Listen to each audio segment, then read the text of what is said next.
للمشاركة في القناة اضغط على زر الاشتراك ثم على الجرس لتتوصل بكل جديد، وإذا أعجبك الفيديو اضغط على الإعجاب وشكرا. السلام عليكم، مرحبا بكم في قناة حلويات نجوم. اليوم ان شاء الله كيف كتشوفوا معنا حنحضروا الحلوى ديال اللوز بالمشماش بالمذاق اللي كتجي ولا اروع. كنتمنى تجربوها، الصراحه كتجي من اروع الحلويات ديال اللوز.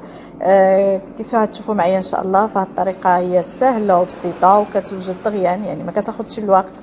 كنتمنى تعجبكم الحلقه اليوم، والان خليكم مع طريقه التحضير. فهنا بالنسبه للطريقه والمقادير، اول حاجه عندي هنا 500 غرام ديال اللوز، من بعد ما سلقته قشرته خليته كينشف ليله كامله تنشف مزيان.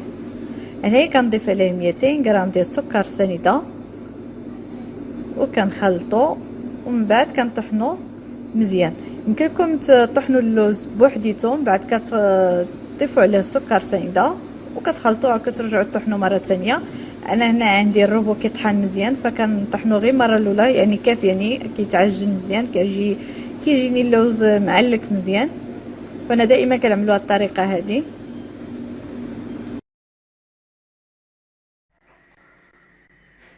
فهنا من بعد ما طحنت اللوز مزيان كيف كتشوفوا فكيجيني معلك ورطب. هنايا بالنسبه للوز كيف قلت لكم في الاول كانت عندي 500 غرام ديال اللوز، من بعد ما طحنته مع السكر هنايا قسمت الكميه ديال اللوز، عملت غير ربع ديال اللوز هنايا عندي تقريبا. كنضيف على الخليط ديال اللوز ملعقه ديال الزبده طريه وشويه ديال المزهر اللي دائما كيكون نوعيه جيده. هنايا ضفت ملعقه ديال قشره ديال البرتقال، وهنايا ايضا كنضيف ملون برتقال بعد ما ذوبته مع شويه ديال الماء كنضيفو على الخليط. بالنسبه للملون فكيبقى الاختيار ديالكم. ودابا كنرجع كنخلط كلشي مزيان.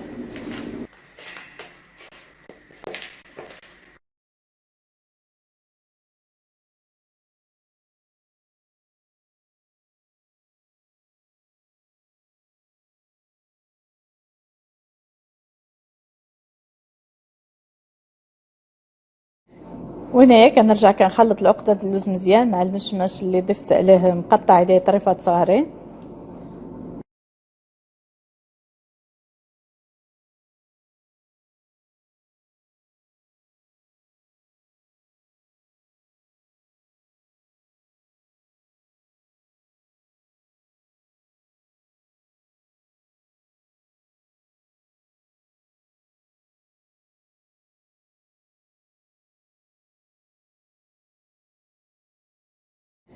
وهنايا كنرجع كنخلط العقده ديال اللوز مزيان مع المشماش اللي ضفت عليه مقطع ديال طريفات صغارين.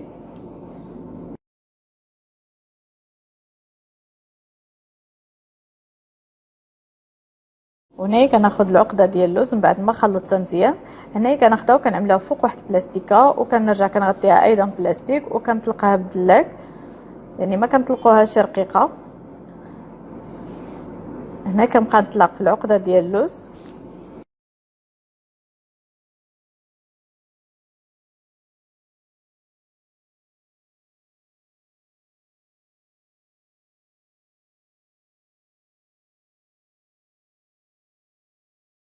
وهنا من بعد ما طلقت العقده ديال اللوز هنا كناخذ هذا المرشم هذا من بعد ما عملته في شويه ديال الدقيق او كتعملوا في شويه ديال النشا، وكنبدا نقطع به العقده ديال اللوز، ومن بعد كنضغط عليه مزيان باش كتخرج لي داك الزواقه ديال المرشم في الحلوى ديال اللوز.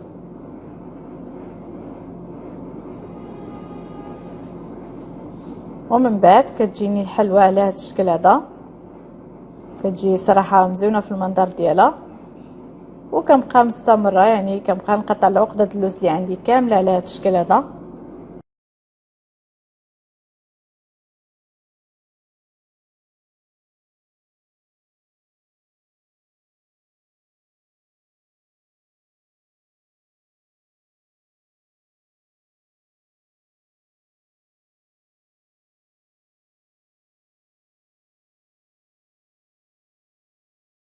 هنايا من بعد ما ساليت كندخل الحلوى للفران بعد ما كنكون سخنته من قبل.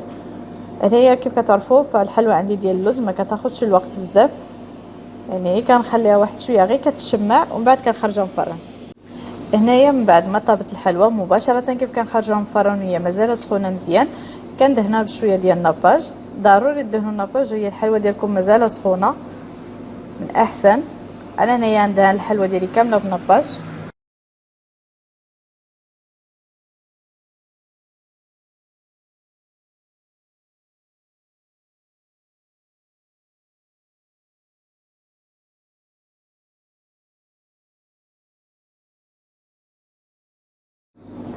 هنايا بالنسبه للتزيين كنحتاج عندي هنايا 50 غرام ديال المشمش مجفف من بعد ما قطعته هديه مربعات كبارين، ماشي بحال اللي عملنا في الاول صغار، هنا كنقطعهم كبار.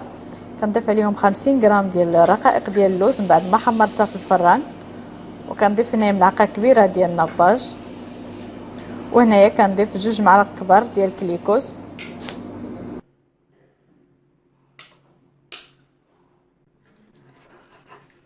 وهنايا كنعمل الخليط هذا كنعملو فوق واحد البوطه على العافيه مهيله، وكنبقى نحرك مزيان حتى كيذوب ليا داك الكليكوز مع النباج وكينسجموا ليا المقادير كامله مع بعضيتها مزيان.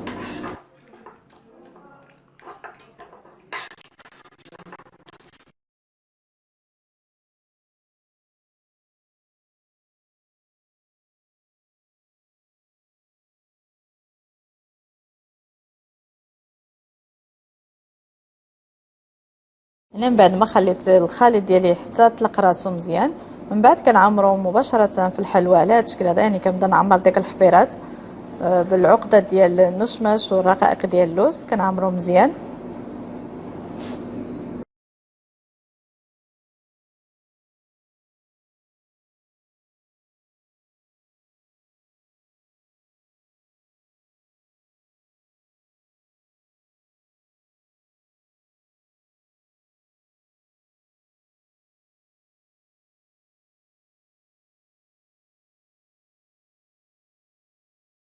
هنايا من بعد ما ساليت الحلوى وكنخليوها حتى كتبرد مزيان، ومن بعد كنقدموها كتجي على هذا الشكل هذا. الصراحه كتجي من اروع الحلويات من ناحيه المذاق ديالها. كيف كتعرفوا فالمذاق ديال المشماش مع المذاق ديال القشره ديال البرتقال مع اللوز يعني كتجي من اروع الحلويات. كنتمنى تجربوها، صراحه كتجي روعه في المذاق ديالها، وكيف شفتوا حتى في المنظر كتجي مزيونه بزاف. وكنتمنى تكون عجبتكم الحلقه ديال اليوم، واذا عجبتكم ما تنساوش تعملوا الاعجاب، وايضا تشاركوا الفيديوهات ديالنا مع الاصدقاء ديالكم. والان خليكم على خير، السلام عليكم.